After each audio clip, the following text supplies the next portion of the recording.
Narito tayo ngayon upang matunghayan ang nakakapanabik at talaga namang napaka-sweet na istorya nila Kuya Ruel and Miss Rachel.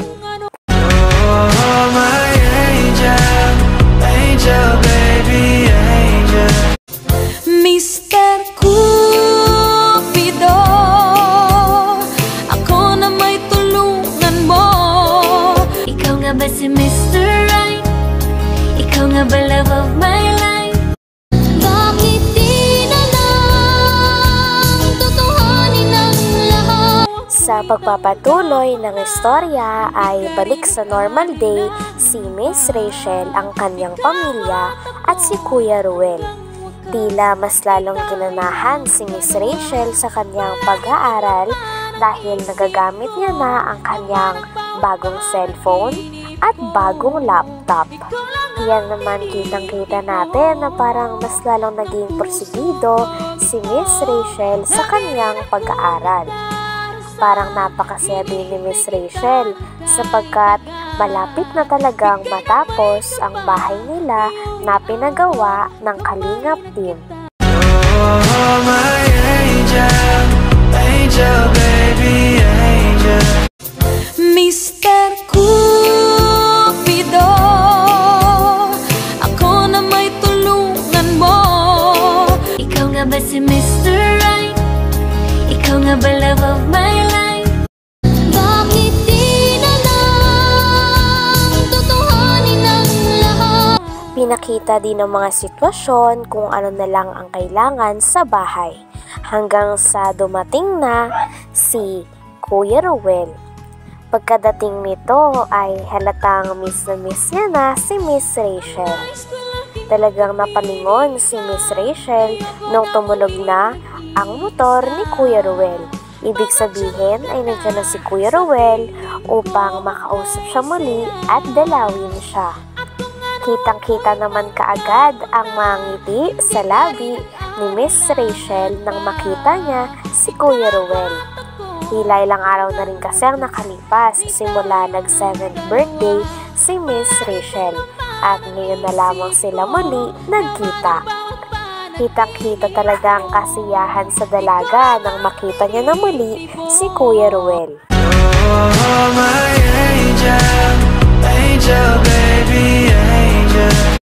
Mr. Cupido, ako na may tulungan mo. Ikaw nga ba si Mr. Right? Ikaw nga ba love of my life? Bakit di na lang tutuhanin ang lahat? Nandun naman si Kuya Ruel upang kamustahin ang kalagayan ng dalaga sa kanyang pagre-research. Sabi pa ni Kuya Ruel, "Oh, kamusta ka pala simula yung birthday mo? Ang galing nga, nagagamit mo na kaagad yung laptop, pati yung cellphone na nabigay sa'yo. Talagang napaka-useful pala talaga yan sa pag-aaral mo, no?" Nag-reply naman si Miss Rachel at sabing, "Oo nga kaya talagang sobrang tuwang-tuwa ako at sobrang na-appreciate ko tong regalo sa akin ng mga fans natin." Sabi pa ni Kuya Ruel, "O, binasa mo ba yung article na pinasa ko sa'yo? Makakatulong yun sa research mo. Binasa mo ba?" Natawa naman si Miss Rachel at sinabi, "Oo, kaya salamat kasi mas lalo ako nadalian at mas lalo ako natapos yung part na yun dahil sa tulong mo. Salamat ulit sa tulong mo." Oh, my angel, angel, baby, angel. Mr. Cupido, ako na may tulungan mo. Ikaw nga ba si Mr. Right? Ikaw nga ba love of my life? Bakit di na lang tutuhanin ang lahat? Ano naman yung nararamdaman mo makalipas yung part 1 at part 2 ng birthday mo? Masaya ka ba? Nag-reply naman si Miss Rachel at sinabi, "Oo, sobrang saya ko parang hindi pa nga ako makaget over sa mga nangyari. Kasi first time lang din sa akin nangyari yon at naranasan. Talagang matagal na pangarap ko na yun at first time ko lang naranasan. Kaya sobrang pasasalamat ko sa mga supporters natin, pati na rin sa'yo. Alam mo ba, napanood ko yung mga live mo, pati yung mga behind the scenes sa ibang vlogs. And grabe ka ha, talagang pinagpuyatan mo yung pagtulong sa birthday ko. Grabe." Sabi naman ni Kuya Ruel, "Oo nga alam mo naman, syempre pagdating sa'yo talagang gagawin ko ang lahat para mapasaya ka. O sige na, bumalik ka na dyan sa paggawa mo ng research, ikaw talaga." Nagtawanan naman ang dalawa. Talagang lalo nang nagiging sweet si Miss Rachel and Kuya Ruel sa isa't isa. Oh, my angel, angel, baby, angel. Mr. Cupido, ako na may tulungan mo. Ikaw nga ba si Mr. Right? Ikaw nga ba love of my life? Bakit di na lang tutuhanin ang lahat? Tinuruan din ni Kuya Ruel ng pagpindot si Miss Rachel sa power on button. Sabi naman ni Kuya Ruel, "O alam mo ba yung tamang pagbukas ng laptop na to?" Nag-reply naman si Miss Rachel at sinabing, "Hindi sige nga, turuan mo nga ako." Kaya naman kinuha ni Kuya Ruel ang kamay ni Miss Rachel at nilagay niya ito sa power on button. Tinuruan din ni Kuya Ruel si Miss Rachel sa mga iba pang kailangan niyang pindutin sa laptop na ito. Talagang kitang-kita na napaka-sweet ng dalawa at napakaraming fans ang kinilig nung hinawakan ni Kuya Ruel ang mga kamay ni Miss Rachel. Kitang-kita din kay Miss Rachel na kinikilig siya. Oh, my angel, angel, baby, angel. Mr. Cupido, ako na may tulungan mo. Ikaw nga ba si Mr. Right?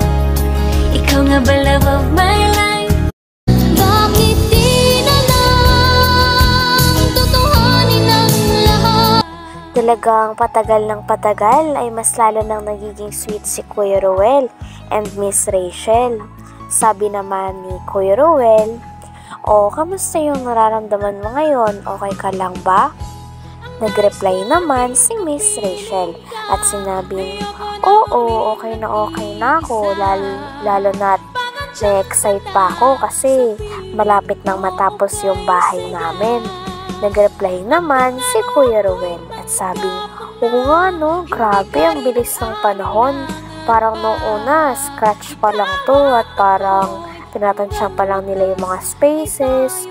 Pero ngayon, talagang onting pintura at onting kembot na lang ay matatapos na talaga yung bahay nyo, no? Ang bilis ng oras."